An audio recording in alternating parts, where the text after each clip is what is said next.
There is hardly any point in oversimplifying the problem as is sometimes done. For instance, some advocate that the rate of expansion of higher education should be greatly restricted through a system of selective admission so that higher education will again have the same scarcity value which it once did.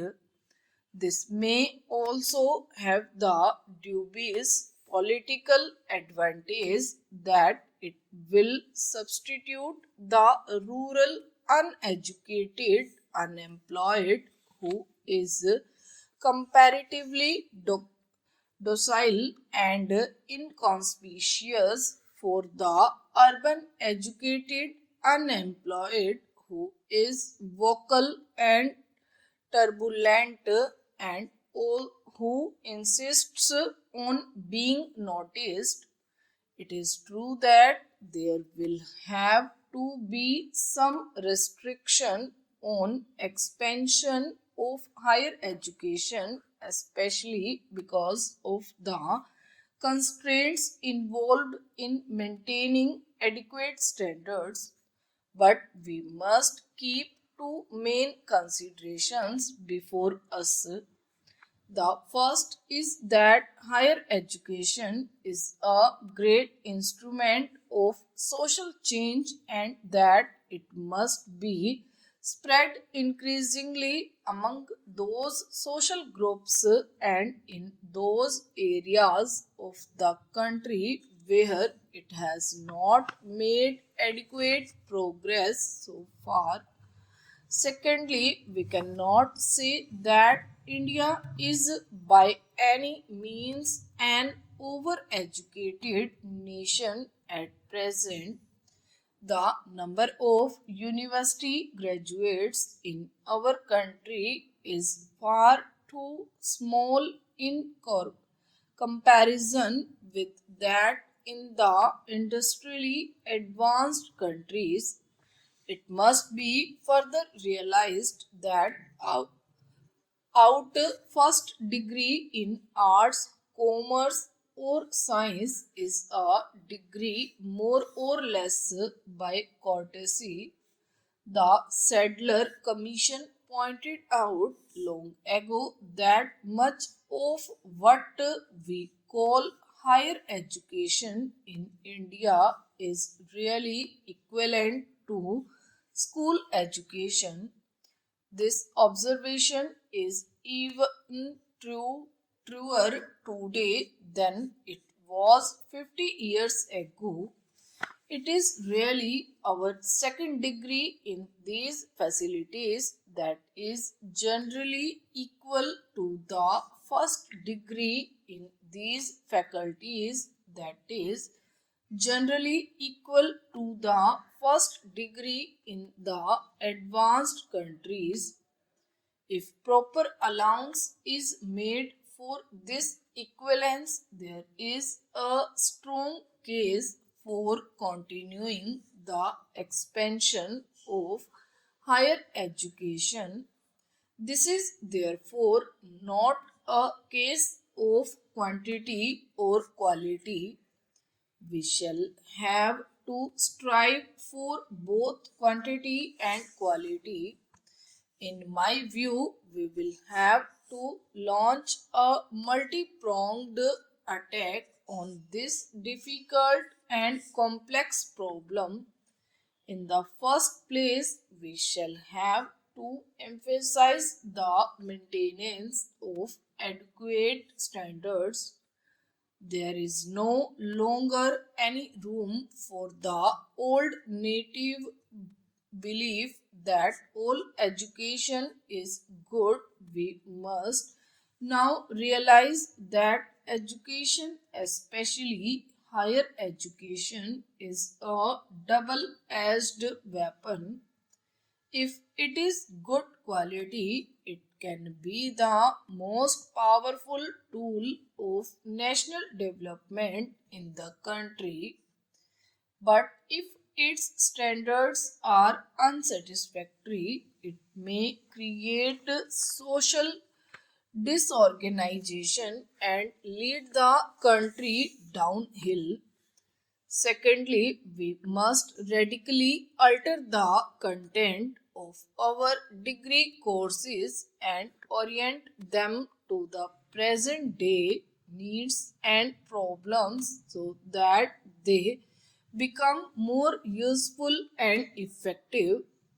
Thirdly, we must make a social and community approach to education to supplement the individual approach to which we have been accustomed so far.